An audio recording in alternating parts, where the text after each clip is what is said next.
Hello students, welcome to class 11, welcome to class 9th, and we are studying economics, the chapter number 2 of economics, that is people as resource.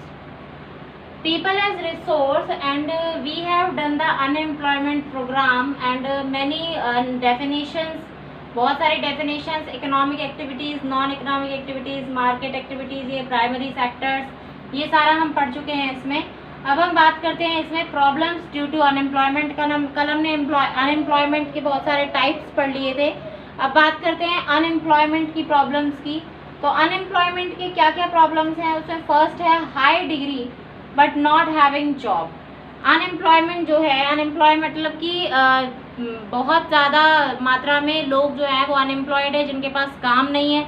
वो चाहते हैं काम करना, तो वो eligible है काम करने के लिए, लेकिन फिर भी उन्हें जॉब नहीं मिल रहा. तो अनएम्प्लॉयमेंट से देखिए कौन कौन सी प्रॉब्लम्स ऐसी हैं जो क्रिएट होती हैं अनएम्प्लॉयमेंट से. वो है high degree but not having job, कि जो लोग हैं यानी कि जो पर्सन्स हैं या यंगस्टर्स हैं, उनके पास बहुत ज़्यादा हाई डिग्री है लेकिन उनके पास फिर भी जॉब नहीं है. यानी कि उनके पास एजुकेशन बहुत ज़्यादा है फिर भी उन्हें जॉब नहीं मिल पा रहा है. तो ये क्या है, हमारी अनएम्प्लॉयमेंट, यानी हाई डिग्री होते हुए भी, बहुत ज़्यादा एजुकेटेड होते हुए वो जॉब नहीं ले पा रहे हैं. अभी भी हम देखें कि जब भी गवर्नमेंट बहुत छोटी से छोटी जॉब निकालती है, तो उसमें अगर हम बात करें कि उसमें अगर वो सफाई वाले की भी जॉब निकालती है, तो उसके अंदर जो फॉर्म डाले जाते हैं, उसके अंदर जो एप्लीकेशंस आते हैं, वो एप्लीकेशंस में आप देखेंगे तो वो सफाई वाले की जो जॉब के लिए बहुत ज़्यादा पढ़े लिखों की क्या आती है, यानी कि MA किया हुआ है, B.Ed किया हुआ है, कोई इंजीनियरिंग किया हुआ है, ऐसे पर्सन्स की क्या आते हैं उसके अंदर एप्लीकेशंस आते हैं. तो कहने का मतलब क्या है कि लोगों के पास इतनी ज़्यादा हाई डिग्रीज हैं फिर भी वो अपनी एबिलिटी के अकॉर्डिंग जॉब्स को नहीं ढूंढ पा रहे हैं, उनको जॉब्स नहीं मिल पा रहे हैं. तो ये क्या है, अनएम्प्लॉयमेंट की बहुत बड़ी एक ये कह सकते हैं कि एक टाइप है या एक इम्पैक्ट है अनएम्प्लॉयमेंट का हमारी इकोनॉमी पे. क्योंकि इतनी ज़्यादा हाई डिग्री होने के बावजूद भी, इतना ज़्यादा एजुकेटेड होने के बाद भी, क्योंकि उन्होंने अपने अंदर बहुत ज़्यादा इन्वेस्टमेंट भी कर लिया, क्योंकि education is like an investment. इतना ज़्यादा इन्वेस्टमेंट करने के बाद भी उन्हें जॉब नहीं मिल पा रहा है. तो ये बहुत बड़ी प्रॉब्लम है अनएम्प्लॉयमेंट की. नेक्स्ट है wastage of human power resources. देखिए इंडिया जो है, इंडिया एक कंट्री है ऐसी, इंडिया जो कंट्री है इसमें पॉपुलेशन बहुत ज़्यादा है. In this country the population is very high, बहुत हाई पॉपुलेशन है. चाइना भी एक ऐसी कंट्री है जिसमें बहुत ज़्यादा हाई पॉपुलेशन है, लेकिन वहाँ पर जो पॉपुलेशन है उसको प्रॉपरली यूज़ किया गया है. मैन पावर रिसोर्सेज को बहुत यूज़ किया जाता है, लेकिन हमारे यहाँ पर जो पॉपुलेशन है उसमें जो मैन पावर है उसकी वेस्टेज होती जा रही है टाइम टू टाइम. क्योंकि वो वेस्ट होता जा रहा है, उसकी जो वेस्टेज हो रही है वो किस वजह से हो रही है, क्योंकि मैन पावर रिसोर्सेज जो हैं वो वेस्ट हो रहे हैं. बिकॉज जैसी उनकी क्वालिफिकेशन है उसके अकॉर्डिंग ना तो उन्हें जॉब मिल रहा है, और उससे कम वाली जो, अगर उनके पास क्वालिफिकेशन जो भी है तो उससे कम क्वालिफिकेशन वाली जॉब को वो प्रेफर नहीं करते. तो wastage of man power resources, man power resources का वेस्टेज बहुत ज़्यादा मात्रा में यहाँ पर हो रहा है. नेक्स्ट हम बात करते हैं पीपल एज लाइबिलिटी.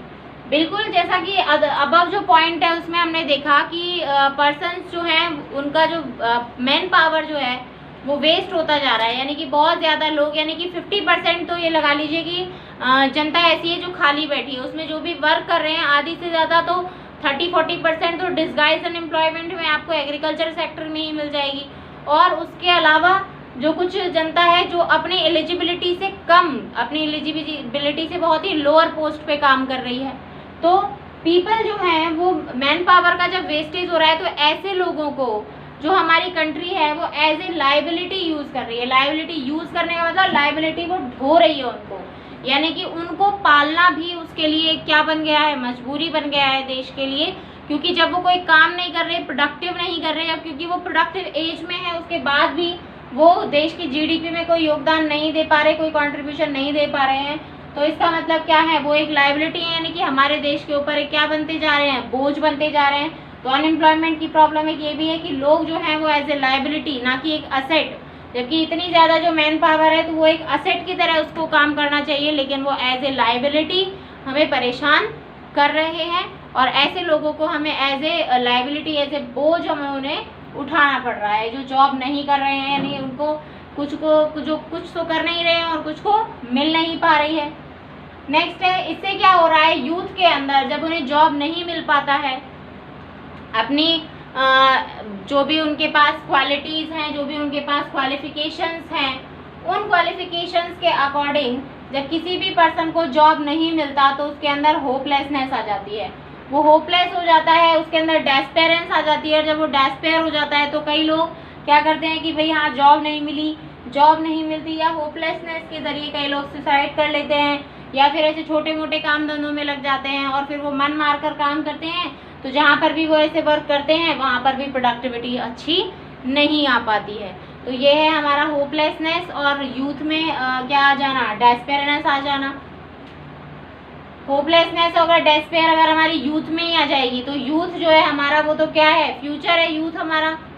यूथ जो है वो हमारी कंट्री का क्या है, फ्यूचर है। अगर यूथ ही हमारी कंट्री में क्या हो जाएगा, डेस्पेयर हो जाएगा, निराश होकर बैठ जाएगा, तो फिर उस कंट्री की फिर फ्यूचर उस कंट्री का क्या होगा, ये बहुत ही सोचने की बात है। फिर उस कंट्री का जो फ्यूचर है वो भी डेस्पेरिटी में ही चला जाएगा। तो इसीलिए यूथ को जो एम्प्लॉयमेंट है वो मिलना बहुत ही ज़रूरी है। Inability of educated people, educated people जो हैं वो भी इनेबल हैं काम करने के, यानी कि इनएबिलिटी जो है एजुकेटेड पीपल की, जो काम करना चाहते हैं, गेनफुल एम्प्लॉयमेंट वो चाहते हैं और वो ले भी सकते हैं। यानी एजुकेटेड पीपल जो हैं वो काम करना चाहते भी हैं, willing to work, they are able to work, willing to work भी है और एबल टू वर्क भी है, लेकिन काम ही नहीं है उनके पास। तो ये उनकी इनएबिलिटी हो गई कि अगर वो काम नहीं करना चाहते तो भी हम उन्हें अनएम्प्लॉयड नहीं कह सकते। लेकिन person who wants to do work, यानी who want willing to work and he is having some qualification, he is able to do work but he cannot get a job, that is very problematic in this situation। ऐसी situation बहुत ज़्यादा problematic होती है country में। Next है economic overload.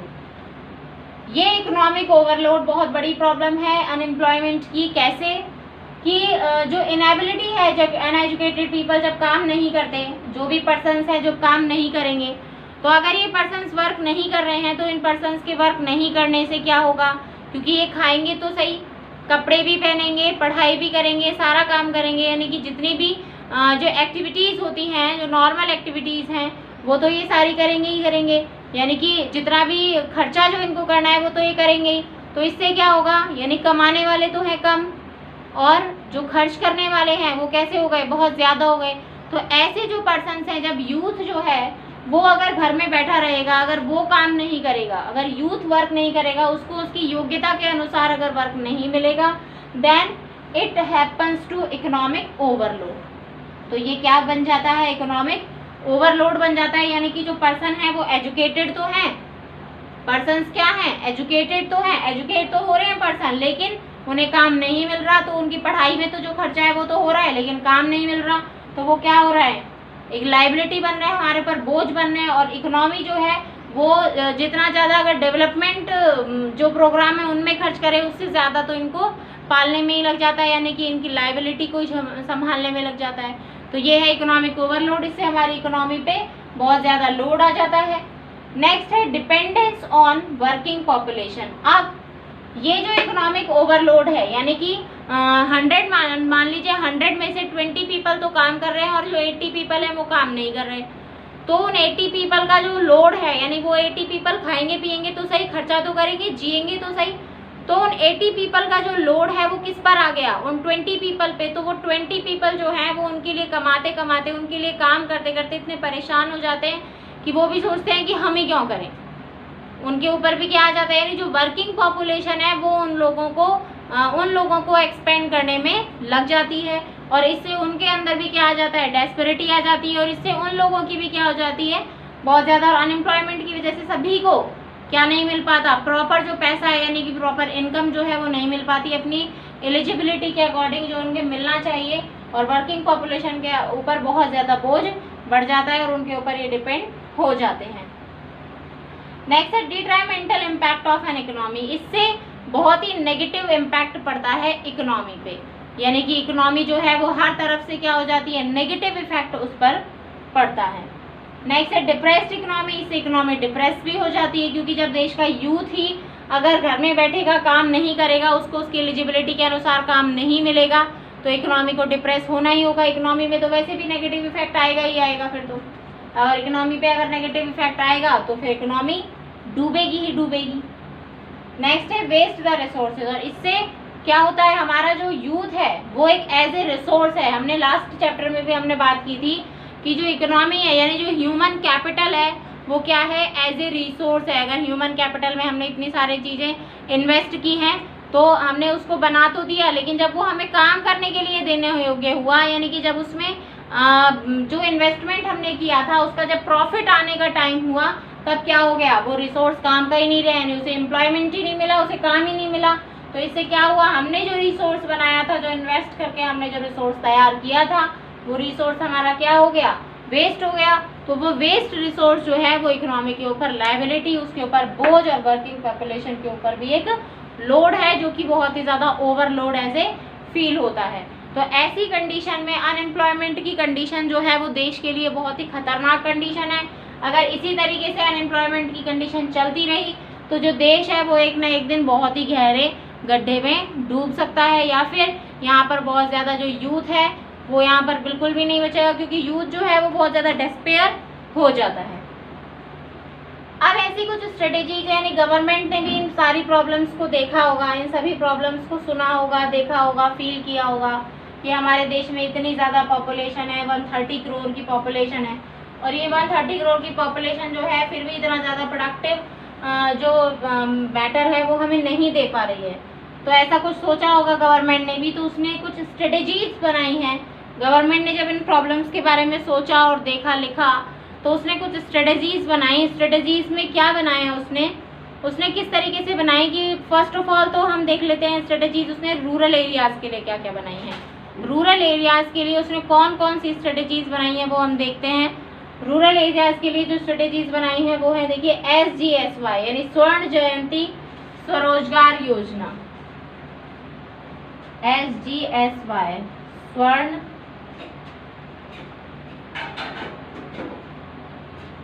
जयंती स्वरोजगार योजना।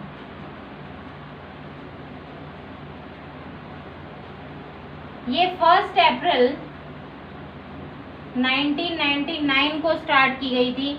इसमें क्या किया गया है कि इसमें जो गांवों में ग्राम स्वरोजगार भी है और ये शहरों के लिए भी है। तो इसमें क्या किया जाता है, इसके अंदर क्या है कि जितने भी पर्सन्स हैं गांवों का या शहरों का जो यूथ है, यूथ को स्वरोजगार के लिए यानी कि उनके स्वयं के बिजनेस के लिए लोन एक्टिविटीज वगैरह ऐसी फैसिलिटीज दी जाती हैं और उन्हें ट्रेनिंग भी दी जाती है। जिसमें सेंट्रल गवर्नमेंट और स्टेट गवर्नमेंट का बराबर का कंट्रीब्यूशन होता है, दोनों के इक्वल प्रयास होते हैं इसके लिए। तो ये बहुत काम की चीज़ें हैं जो कि ये हमने 1 अप्रैल 1999 से स्टार्ट की थी और ये बहुत ही फुलफिल हो रही है। और इस योजना के तहत बहुत सारे जो यूथ है उसको काम भी मिला है और उन्होंने अपने ट्रेनिंग सेंटर्स भी ओपन कर लिए हैं। नेक्स्ट है NREGS यानी national rural employment guarantee scheme. National rural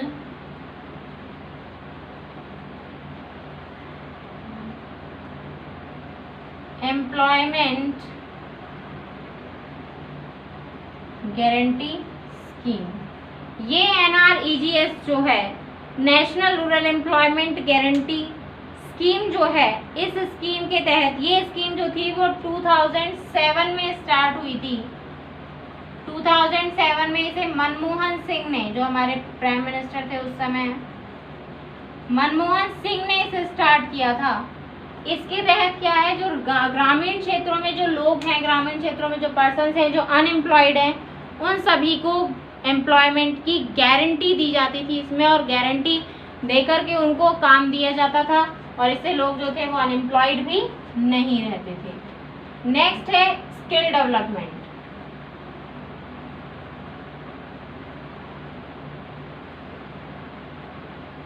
skill development क्या है? स्किल डेवलपमेंट का मतलब ये है कि कुछ पर्सन्स जो हैं उनके द्वारा कोई भी जो ऐसे पर्सन्स हैं जिनके पास मतलब जो सीखना चाहते हैं, सीखने की उनके पास शक्ति है, सीखना चाहते भी हैं, मन है उनका सीखने का, काम करना चाहते हैं, देश के लिए कुछ करना चाहते हैं, अपने लिए कुछ करना चाहते हैं, देश का डेवलपमेंट, अपना डेवलपमेंट चाहते हैं, तो ऐसे लोगों के स्किल्स को क्या किया जाए? डेवलप किया जाए।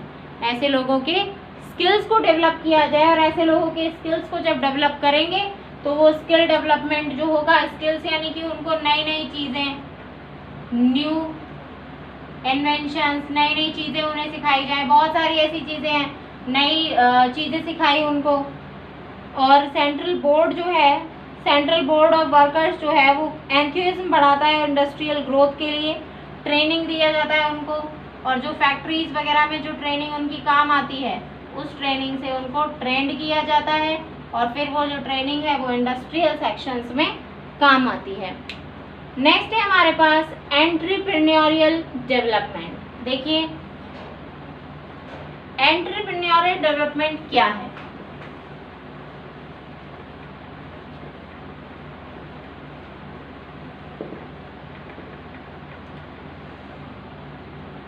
ये तो रूरल स्कीम की बात हो गई थी अभी जो हमने की। अब हम बात करेंगे एंटरप्रेन्योरियल डेवलपमेंट की। एंटरप्रेन्योर क्या होता है वो हम जानते हैं सभी। एंटरप्रेन्योर क्या होता है? देखिए एंटरप्रेन्योर यानी जो पर्सन क्या करता है? बिजनेस स्टार्ट करता है, रिस्क लेता है। जो पर्सन बिजनेस स्टार्ट करता है रिस्क लेता है, और उस रिस्क के तहत उसे अगर जो उनकी जो फैक्ट्री है वो चल जाती है, फिर जो कंपनी है, प्रोडक्शन है वो अच्छा हो जाता है, तो उसे प्रॉफिट भी होता है। ये भी फैक्टर ऑफ प्रोडक्शन ही है, बहुत ही फैक्टर ऑफ प्रोडक्शन है, और सबसे ज़्यादा एक्टिव फैक्टर ऑफ प्रोडक्शन है। ये कहना भी गलत नहीं होगा। कैसा फैक्टर ऑफ प्रोडक्शन है? एक्टिव फैक्टर ऑफ प्रोडक्शन, बहुत ही एक्टिव फैक्टर ऑफ प्रोडक्शन है। एक्टिव फैक्टर ऑफ प्रोडक्शन में क्या इसमें हम देख सकते हैं कि एक्टिव फैक्टर है सबसे ज़्यादा, क्योंकि अगर ये एक्टिव नहीं होगा तो जो अदर फैक्टर्स हैं वो क्या हो जाएंगे? इनएक्टिव हो जाएंगे। अब बात करते हैं जो एंटरप्रेन्योरियल डेवलपमेंट है उसके लिए गवर्नमेंट क्या क्या कर रही है। तो उसके लिए फर्स्ट है low cost capita.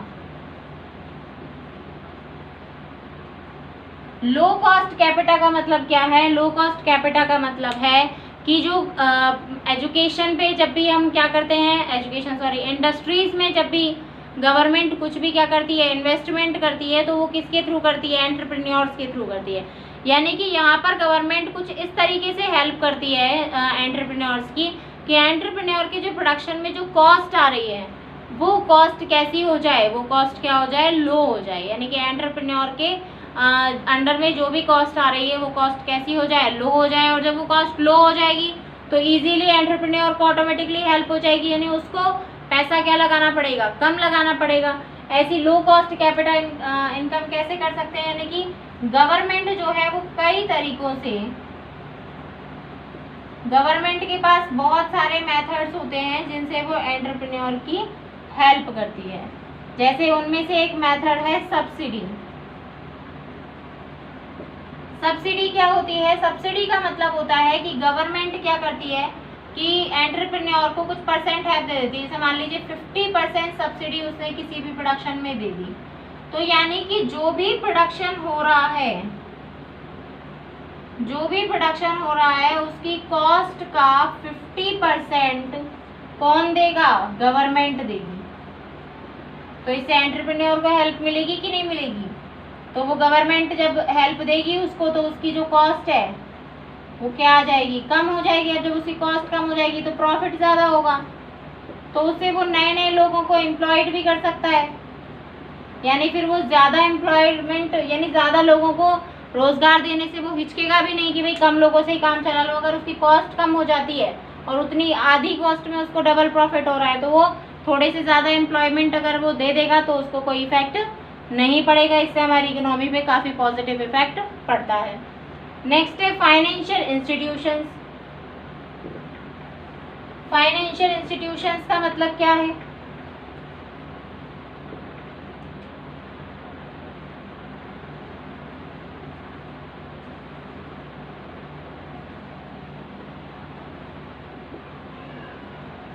Financial institution का मतलब क्या है? देखिए, फाइनेंशियल इंस्टीट्यूशन यानी कि गवर्नमेंट ने बहुत सारे फाइनेंशियल इंस्टीट्यूशन दे रखे हैं हमें, फाइनेंशियल इंस्टीट्यूशन दे रखे हैं, जैसे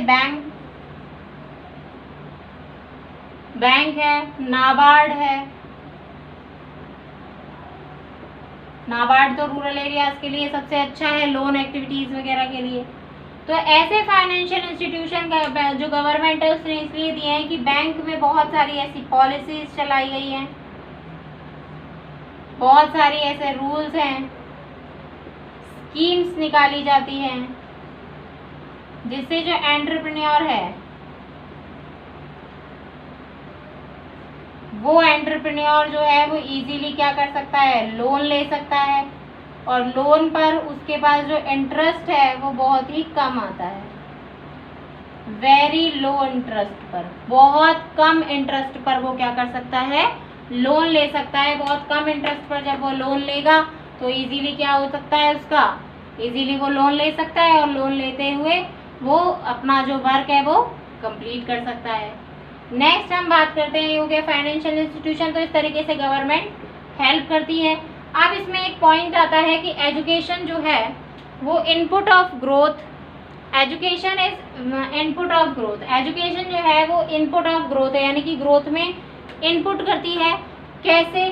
क्योंकि एजुकेशन, देखिए एजुकेशन से क्या इफेक्ट होता है, एजुकेशन ओपन करती है हमारे लिए नए horizons, new horizons to the people, नए क्षेत्र ओपन करती है। जो भी अनएजुकेटेड लोग हैं उनके लिए इतने द्वार खुले हुए नहीं है बिजनेस के लिए, काम करने के लिए। जितने द्वार किसके लिए खुले हुए हैं, जितने द्वार खुले हुए हैं किसके लिए, एजुकेटेड पीपल के, एजुकेटेड पीपल के लिए, एजुकेटेड पीपल लेकिन जो काम करना चाहते हैं, जो काम करना चाहते हैं उनके लिए बहुत सारे क्षेत्र ओपन हैं, लेकिन जो काम नहीं करना चाहते उनके लिए ऐसा कोई एरिया नहीं है फिर जो काम उन्हें दे सके। New aspirations to the people, नई उम्मीदें जगाती है एजुकेशन। वैल्यू ऑफ लाइफ, आपको लाइफ की वैल्यू भी समझाती है। तो इस तरीके से हमने ये एम्प्लॉयमेंट की स्कीम पढ़ी, हमने इकोनॉमिक और नॉन इकोनॉमिक एक्टिविटीज़ में इसमें डिफरेंस भी है, वो आप अपने आप पढ़ लेंगे। और एक क्वेश्चन और है इसमें कि वुमन जो है उनको मेन से कम जो पेमेंट है वो क्यों मिलता है। देखिए, एक भ्रांति है कि जो वुमन है वो बहुत ही कम वर्क कर पाती हैं, तो ये एक भ्रांति है जो कि आज के टाइम में बहुत ही कम होती जा रही है। लेकिन हाँ, एक चीज़ है कि वुमेन जो है बहुत सारी जगह पर ऐसा है कि वो क्या नहीं करती, विरोध नहीं करती किसी भी चीज़ का, उसको सहन करती जाती हैं, और जब वो उसको सहन करती जाएंगी तो जब आवाज़ नहीं उठाएंगी तो फिर उसका तो खामियाजा उन्हें भुगतना ही पड़ेगा। अब एक चीज़ और है कि जो वुमेन है उनका जो फिजिकल एबिलिटी है वो मेन से बहुत कम होती है, ऐसा सोचा जाता है। इस वजह से भी उन्हें क्या मिलता है, फिजिकल एबिलिटी की वजह से भी उन्हें जो पेमेंट है, जो वेजेस हैं वो बहुत कम मिलती हैं। और इसमें आपके और कोई टॉपिक इसमें ऐसा बचा नहीं है। और एक चीज़ है कि वुमेन जो है वो होम ड्यूटीज़ में बहुत ज़्यादा बिजी रहती हैं, तो वो इस तरीके से पूरा जो अपना कंसंट्रेशन है वो नहीं दे पाती किस पर, जो वर्किंग प्लेस है उस पर पूरा कंसंट्रेशन नहीं दे पाती, इसलिए भी उन्हें जो लेस पेमेंट है वो मिलता है। तो इस तरीके से ये आपका चैप्टर कंप्लीट हो गया है। और नेक्स्ट चैप्टर हम पढ़ेंगे, हिस्ट्री का पढ़ेंगे अब हम नेक्स्ट चैप्टर। तो ये आपका चैप्टर है, इसको आप कंप्लीट कर लीजिएगा, नोट्स इसके बना लीजिएगा कंप्लीट। और अगर कुछ समझ में नहीं आए then you can ask me on my personal WhatsApp number. So thank you, have a nice day.